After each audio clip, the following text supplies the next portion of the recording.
Hey folks, Kevin here. Well, it's March 30th, 2019. We've had some rain. It's up into the 50s right now, 50 degrees Fahrenheit, which has been a really welcome, pleasant change for this spring. Right behind me there is the workshop area and the western garden bed that I just pulled the hardwood cuttings from the elderberry plants that I just transplanted, one of my more recent videos. And behind me there is the work area, chicken coop or chicken and duck coop, and the greenhouse structure. So it's a pretty simple building. The long part of this building, the part closest to me, with the French doors there, is the work area. And that's really one of the key central locations on the property where we start all our seeds in the early springtime, and where we do a lot of our dehydration processes when we're storing food, or when we're prepping some of our medicinal herbs as well, and all that. And right now there's still a whole bunch of beans from last fall that we haven't gotten put into the canning vacuum containers yet. So we'll take a walk over there in just a second. I'm just going to walk in front of the greenhouse because it's really three buildings in one. The chicken and duck coop right at the far end, the long work area right here, right up to here, and there's the front face of the work area, the extension way over there to the side. That's the front face of the chicken coop and duck area.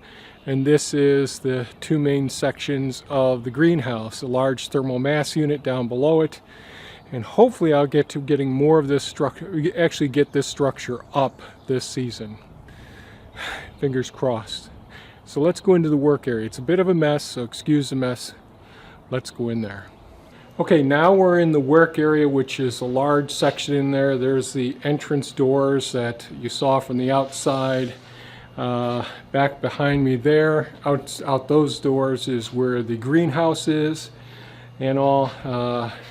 Down at the end of this hall is where we go into the area where the ducks and the chickens live. All along this wall here, this is all shelving that with LED lighting that's used to start all our seedlings. And right now there's a lot of beans on there, and same thing with this side of that same wall. Lots of shelving units with LED lighting for starting the seeds. Down in that corner down there, there's one freezer, two refrigerator freezers over here. I think we've got 8 dehydrators in here right now. And we're still, although I've had this up for a few years, each year we're deciding just how many different functions and what the best design is. I'm really glad I didn't finish the building when I first built this a few years ago, because the insights that I've gained from actually working in the system has really been beneficial. And I like modular systems that we can modify and move things around as necessary, and designated areas for dehydrating and that sort of thing as well. And when you're running dehydrators or starting seeds, there's moisture issues as well, and climate control is one of those things that we want to manage as well. But down at that end of the area is where the hood is, where where we actually start the seedlings, where I actually put all the seeds into each one of the 72 cell trays, and I'll go over that in just a couple of minutes. And down at the end of this hall, there's a stainless steel sink that we use to take care of all the cleaning properties, and that's a really major part of everything that we do here. Lots of cleaning's got to be done. Just about, it's almost continuous. And here we still got lots and lots of beans here. That's what all these bins are, loaded with beans right now, and hopefully we'll get these up in the next few weeks as well. So let's go down to where I start the seedlings. Okay, so I'm over here at the seed starting section here. We're next to the refrigerators and freezer. And during the beginning of the season, I try to clean up a little bit of the area right off the bat and disinfect everything. But one of the tools, we use these Rubbermaid bins to start out with. I think these are 16 gallon. I'm not really sure.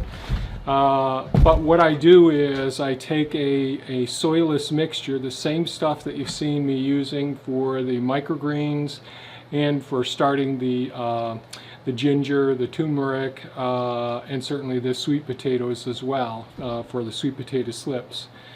And with the soilless mixture, it's devoid of any weed seeds, so that's really helpful. There's a great deal of peat moss in it, perlite, and it comes so that it doesn't weigh very much. It comes in a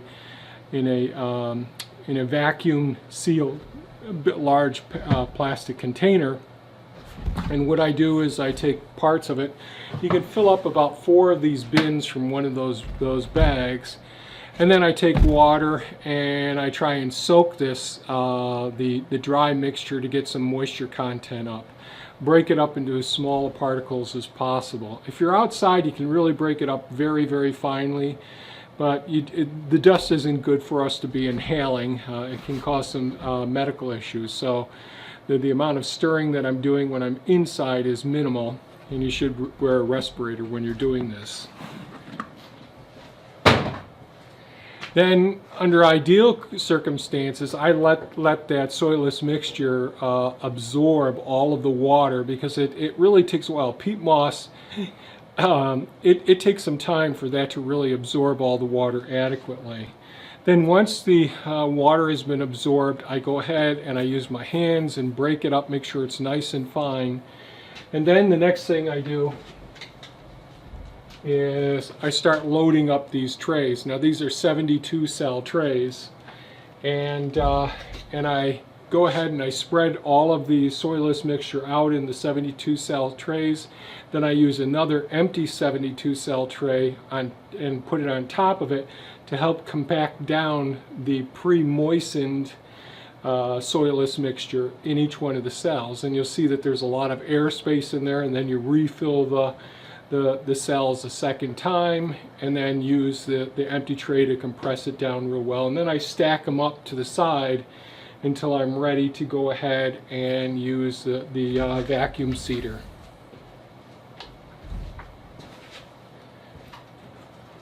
I'm not going to go over this in today's video, but we do use a vacuum seeder for the majority of the seeds that we start, and this has been a game changer for us, because being able to do, like I just did, 7 trays of 72 cells of red onions just a little while ago, and that would have taken me all day with glasses and envelopes or folded paper trying to shake out a single seed in each one.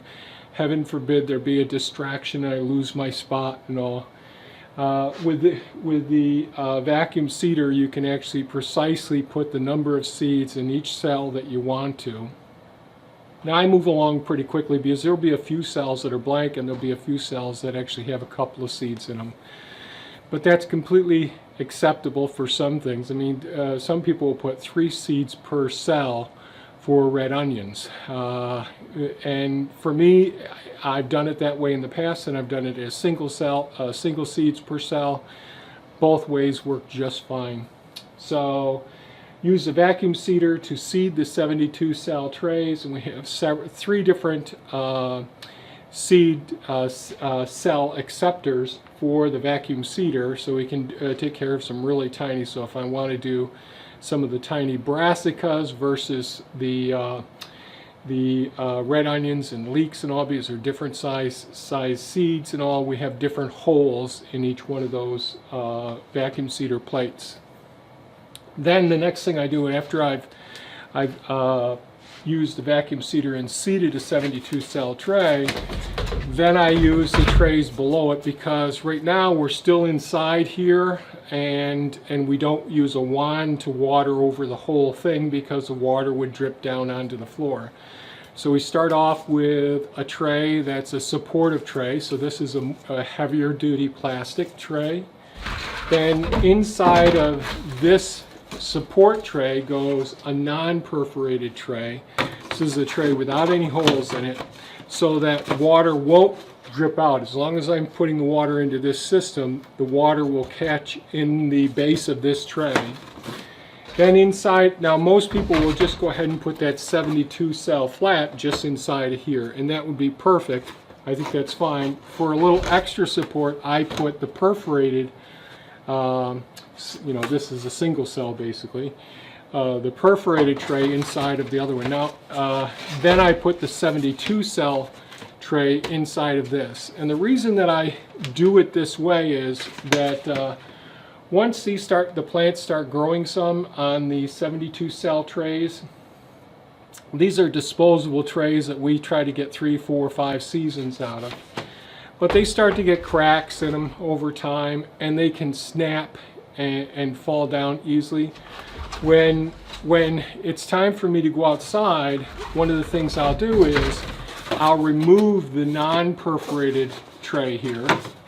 I'll pick up all 3, so in other words, I'll grab a hold of the non-perforated tray, which holds the perforated tray inside of that, and then the 72 cell tray inside of that. So let's say I'm going to put them outside to harden them off.